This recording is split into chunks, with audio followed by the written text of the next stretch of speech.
Judul kita saat ini teman-teman sekalian adalah berita gembira bagimu para syuhada dan betapa cemburunya kami yang belum menyusul. Saudaraku seiman, mungkin ada orang-orang yang membenci Islam, berpikir bahwasanya dengan menumpahkan darah kaum muslimin maka kami akan meninggalkan masjid, kami akan goyah dan kami akan tinggalkan Al-Quran, atau bahkan kami akan ketakutan dengan ancaman-ancaman seperti ini.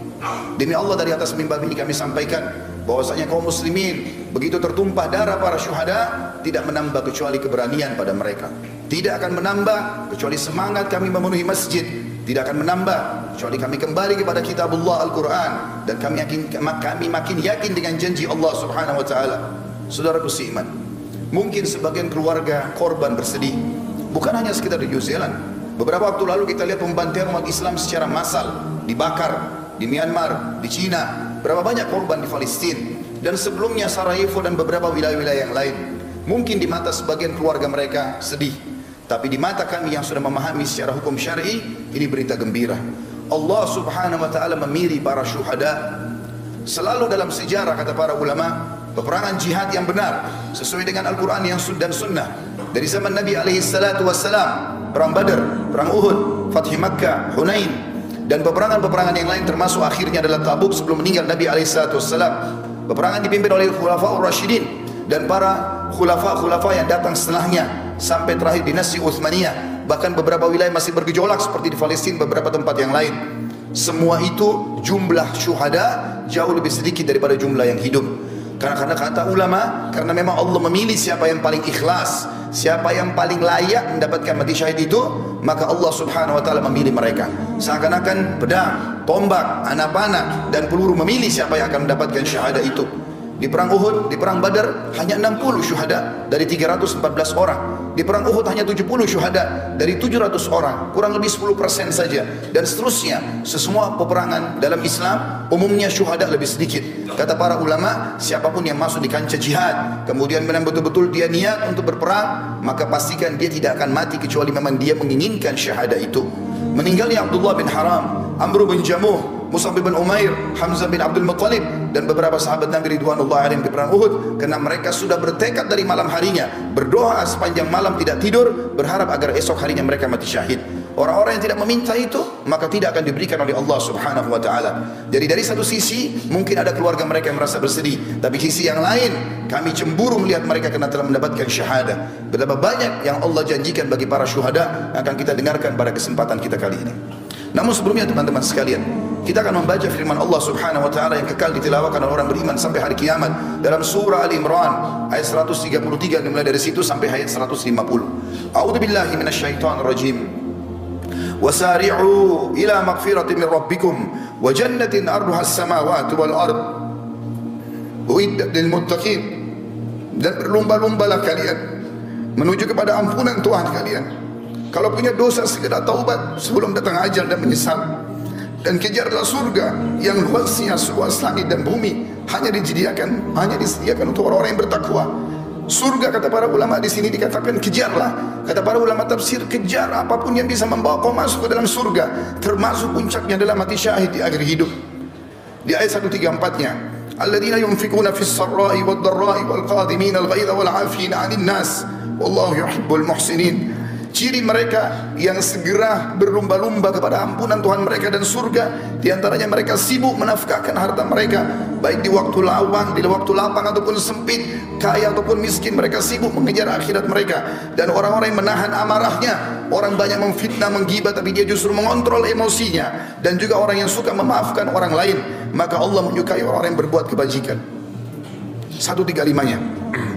والذين إذا فعلوا فاحشة أو ظلموا أنفسهم ذكروا الله فاستغفروا لذنوبهم وما يغفر الذنوب إلا الله ولم يصروا على ما فعلوا وهم يعلمون. Dan juga orang-orang apabila mereka melakukan perbuatan keji atau dosa, atau mereka menganiaya diri mereka, mereka ingat kepada Allah, lalu mereka segera memohon ampun terhadap dosa-dosa mereka. Dan siapa lagi yang dapat mengampuni dosa selain daripada Allah? Dan mereka tidak meneruskan perbuatan keji mereka itu sedang mereka mengetahui. Artinya taubatnya nasuha, mereka taubat dari zina, dari riba, dari bohong, mereka tidak mengulanginya lagi. 136. Ulaika jazaohum maghfiratun min rabbihim wa jannatun tajri min tahtiha al-anhar tajri min tahtiha al-anharu khalidina fiha wa ni'ma ajrul 'amilin. mereka itu akan diberikan balasan ampunan dari Tuhan mereka dan surga yang di dalamnya mengalir sungai-sungai, sedangkan mereka kekal di dalamnya, dan itulah sebaik-baik pahala bagi orang-orang yang beramal. 137 Qad khalat min qablikum sunanun fasiru fil ardi fanzuru kaifa kana akibatul mukadzibin. Sesungguhnya telah berlalu sebelum kalian sunnah-sunnah Allah, maksudnya peraturan-peraturan Allah. Siapa yang patuh selamat, dan siapa yang durhaka akan dihukum. Karena itu berjalanlah kalian di muka bumi, perhatikan bagaimana akibat orang-orang yang mendustakan para rasul. Ada Namrud di Babilonia di Irak, sampai hari ini di Google tinggal diketik peninggalan Namrud akan keluar semua sisa kerajaannya. Fir'aun di Mesir, dan sekian banyak kaum Ad yang ada di wilayah Irak, dan juga masih ada peninggalan kaum Thamud di wilayah Madian Saleh di Saudi. Allah SWT mengatakan selanjutnya ayat 138, "Hada bayanun linnasi wa hudan wa mau'idatun lil muttaqin." Al-Quran ini benar-benar penerangan bagi seluruh manusia, bagi yang mau berakal dan membacanya, dan petunjuk serta pelajaran bagi orang-orang yang bertakwa, orang yang patuh. Lalu Allah sebutkan 139. Ini yang saya ingin ditiberatkan pada kejadian apa yang terjadi itu. Allah mengatakan wala tahinu wala tahzanu wa antumul a'launa in kuntum mu'minin. Janganlah kamu bersikap lemah. Jangan justru dengan ancaman terorisme seperti ini lalu masjid jadi kosong. Kalian tidak mau baca Quran, justru dicambukan untuk kembali kepada agama Allah. Dan jangan pula kalian bersedih hati, padahal kamulah orang-orang yang paling tinggi derajatnya, maksudnya orang-orang muslim, jika kamu benar-benar beriman. Allah mengatakan 140-nya, "Iyamsaskum karhun faqad massal qauma karhum mithlu wa tilkal ayyamu nudawiluha bainan nas wa liya'lamallahu alladhina amanu wa yattakhidha minkum syuhada. Wallahu la yuhibbul zalimin."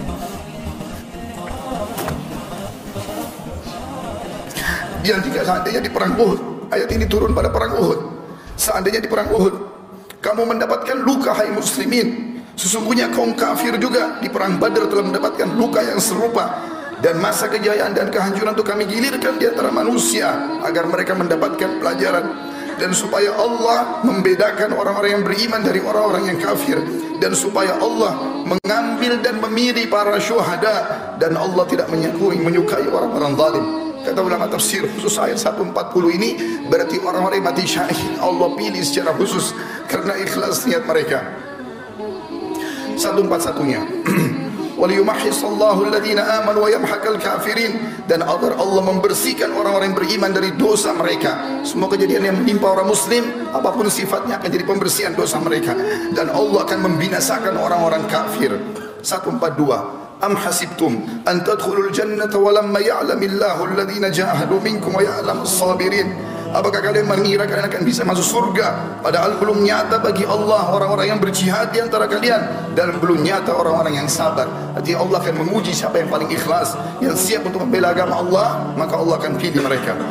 143-nya walaqad tamannawna walaqad kuntum tamannawna al-mauta min qabli an talqaw faqad ra'aytumuhu wa antum tanzurun. Sesungguhnya kalian mengharap mati syahid sebelum kalian menghadapinya, sekarang sungguh kalian telah melihatnya dan kalian menyaksikannya. Kata para ulama tafsir, pada saat Nabi SAW dan para sahabat pulang dari perang Badar, maka seluruh orang-orang yang selamat dari Badar bercerita bagaimana malaikat hadir di perang Badar, bagaimana para syuhada tersenyum, bau badan mereka mengeluarkan bau yang sangat wangi pada saat mereka meninggal. Maka sahabat-sahabat yang di Madinah penasaran, dan pada saat terjadi perang Uhud, perang Badar tahun 2 Hijriah, perang Uhud tahun 3 Hijriah, mereka semangat sambil mengatakan, "Ya Rasulullah, kami pun ingin mati syahid." Pada saat terjadi perang Uhud, Allah Subhanahu wa taala menguji mereka. Di awal peperangan mereka menang, di tengah-tengahnya mereka dikalahkan, walaupun setelahnya di perang Hamrat Asad mereka memenangkan peperangan dengan izin Allah Subhanahu wa taala.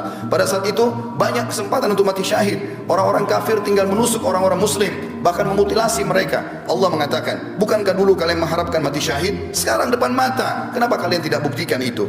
Lalu Allah mengingatkan 144-nya, tidak ada keraguan bagi seorang muslim apa yang dijanjikan oleh Allah dan Rasulnya. "Wa ma Muhammadun illa rasulun qad khalat min qablihi ar-rusul afa in mata aw qutila qalabtum ala aqabikum wa may yanqalib ala aqibihi falan yadurrallaha syai'a wa sayajidullahu syakirin."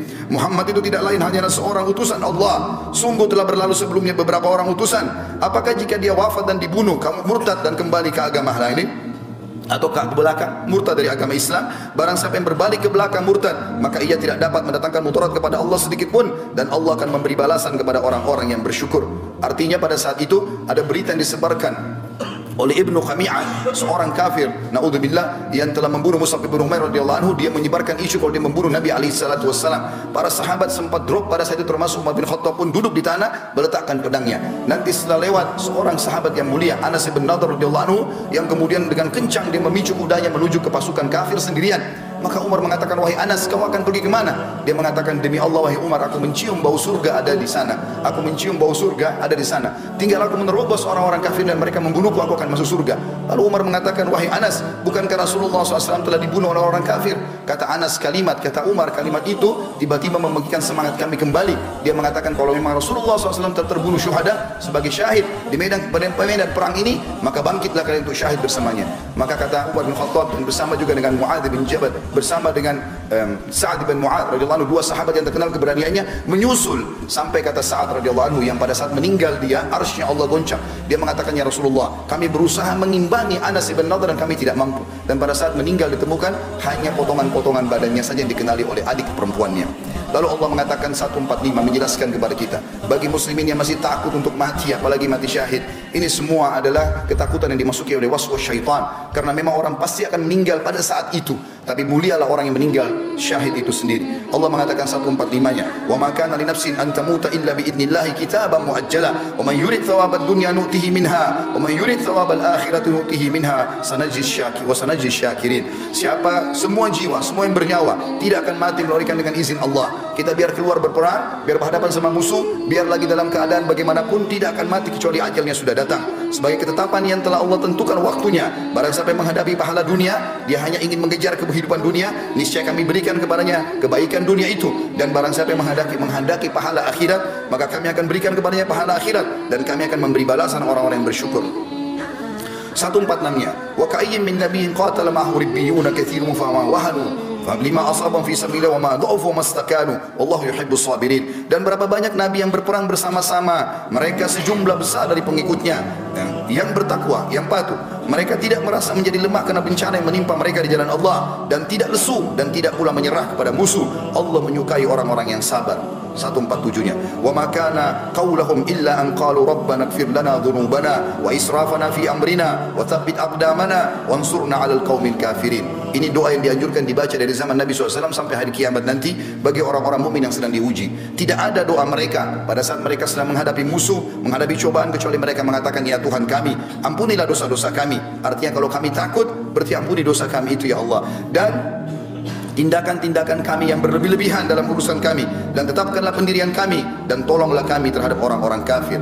148, fa'atahumullahu thawabad dunya wa husna thawabil akhirah wallahu yuhibbul muhsinin. Karena itu Allah memberikan kepada mereka pahala di dunia dan pahala yang baik di akhirat, dan Allah menyukai orang-orang yang berbuat kebaikan. 149-nya, ya ayyuhalladzina amanu in tuti'ul ladzina kafaru yaruddukum ala aqabikum fatanqalibu khasirin. Hai orang-orang beriman, andai saja datang kepada kalian teror, ancaman, apa saja, jika kalian mentaati orang-orang kafir itu yang tadinya mau menanamkan rasa takut di tengah-tengah umat Islam, niscaya mereka akan mengembalikan kalian kepada kekafiran, lalu jadilah kalian orang-orang yang rugi. 150-nya, balillahu maulakum wa huwa khairun nasirin. Tapi ketahuilah, ikuti Allah saja.